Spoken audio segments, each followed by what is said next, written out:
Mike, did you really hire an AI employee? I didn't really have to hire him. I built him. And yes, his name is Garrison. He's been super productive for the last week. What makes Garrison different than ChatGPT? That's a good question. So ChatGPT is a tool, and same with Grok or Claude or any of those tools, like it achieves a certain task. But Garrison's an agent. He actually does work for me. He's part consulting firm, part marketing research, admin, COO, chief of staff, marketing assistant. So excuse my ignorance, but what does your AI chief of staff actually do? Well, he actually eliminates the need for me to hire a bunch of people or consultants. Okay, it's kind of like from McKinsey analyst, a growth hacker, and ChatGPT had a baby. That's Garrison. He'll manage a research agent, a consulting firm, a marketing team, ops, and obviously data science and audience recommendations, which is what we do at Skydeo. What's the most powerful thing Garrison does? Well, like I said, he manages a bunch of different tools, and then he connects them all together. Okay, so we've connected Google Workspace, so he can manage my personal calendar and work calendars, as well as clean out my inbox, so I just answer the important emails and don't have to sift through promotions and updates that aren't updates. We connected ClickUp, which is what our team uses for task management and projects. And so I can say new task for this staff member. He creates it, gives them some background, gives them links to work from, and gives them a lot more data to work, get their work done. We connected HubSpot, we connected ZoomInfo, so we can go out and say, hey, we got a new customer we want to reach out to. He'll go find those contacts, and then we'll be up and running, messaging them in an hour instead of days usually. What's the weirdest thing you've had Garrison do for you? Well, I was out at a restaurant the other night, and I texted him a picture of the wine list, and I said, which wine should I buy? He gave me some good recommendations, but then he offered to build me a wine agent. And so I have basically a sommelier in my Macbook over here that does three things. It goes out and researches the web for the highest ratings, but it also took all the photos from my phone, because I take pictures of wine over the last year, and it's built a Mike taste profile of what I've bought based on my purchase history.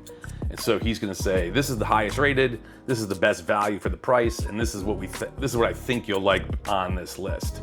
And so far, he hasn't steered me wrong, and I've saved a bunch of money and had some great wine. And knowing you're Mike Ford, working right beside you, I left. Isn't that a joy? I left, there was no Garrison. And then I came, there was Garrison. So how long did it take you to build Garrison?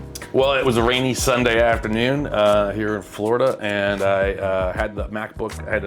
The biggest part was wiping that old MacBook, because you don't want to run it on your current PC just for security purposes.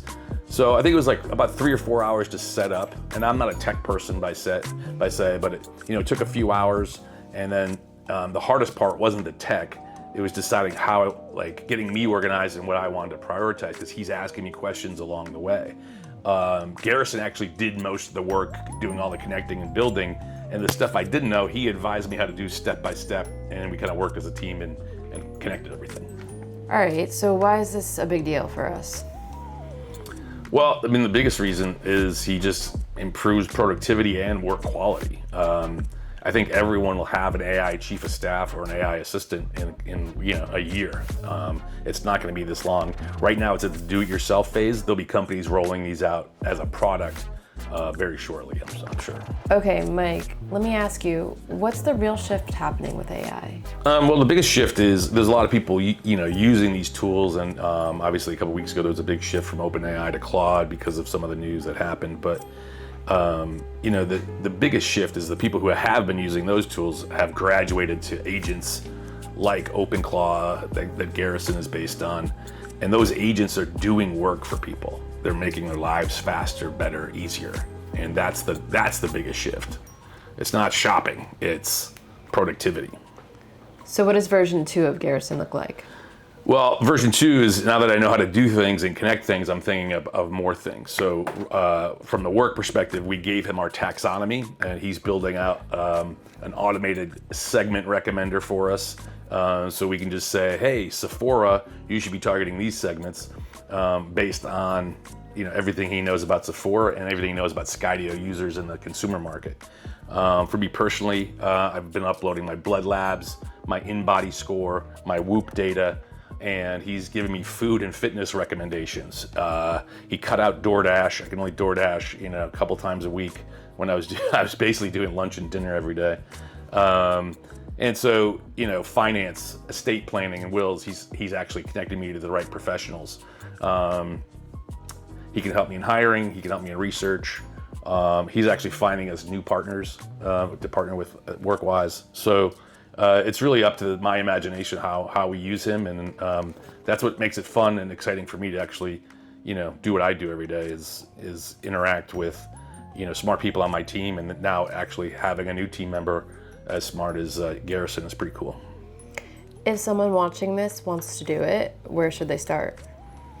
It's pretty easy. I mean, there's a whole bunch of TikTok videos, maybe like this one. Maybe I'll do a how I did it, but you need an old MacBook, or you need a mini. A lot of people are putting them on MacBook minis. If you've never used command line interface, you probably need to do that. But does it cost money? Yeah, not a lot. It could cost you a couple $100 a month in AI costs, or API costs, I should say. But give it some responsibilities, secure it, give it some memory, and connect it to the tools, and it will work for you. So, and that's the biggest difference, is you're giving it like a digital footprint of you, and then it can act as you and for you in a much better way. It's kind of like if you don't give your doctor your medical history, they can't really help you that much. Once they know everything about you, they can make better recommendations, and that's what Garrison does.